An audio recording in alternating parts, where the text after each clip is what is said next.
Malaking gulo nga ang ginawa nga nitong si Lance matapos nga makita niya na tela umusbong na nga muli ang karir nga nitong si Makmak. Hindi siya makakapayag na unti-unti siyang maaagawan ng spotlight. Kaya naman unti-unti niyang sirain ito as sa pamamagitan nga ng pakikipagsabuatan dito sa kanyang ama.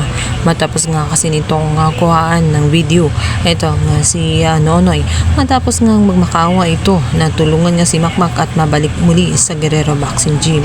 Ngunit ang kapalit nito ay ipapahiya nga siya sa madla.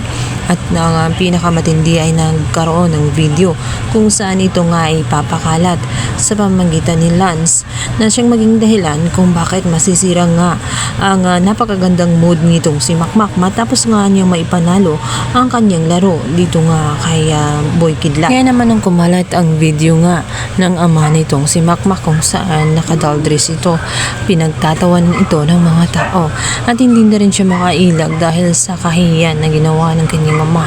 Ay dito nga ay magkakaroon na naman ng lamat ang ugnayan nilang dalawa instead na unti-unting gumagaan na ang pakiramdam nga nitong si Makmak dito sa kanyang amang si Nonoy dahil sa hindi pagtigil nga ni Nonoy na pagsuyo sa kanyang anak. Ngunit sisirain lamang ito ni Lance dahil doon ay nag-away naman silang dalawa at sinisi pa rin ni Makmak ang kanyang amang si Nonoy na kahit kailan umano ay hindi pa rin nagbabago at talagang kagaya ng dati ay pinapahiya pa rin nitong si Nonoy itong kanyang anak na si Makmak dahil doon ay nagkaroon na nga sila ng matinding hindi pagkakaunawaan dahil sa nangyari. Gustong magpaliwanag nga nitong si Nonoy sa kanyang anak, subalit nawala na nga ng oras at hindi na siya kinausapan nitong si Makmak.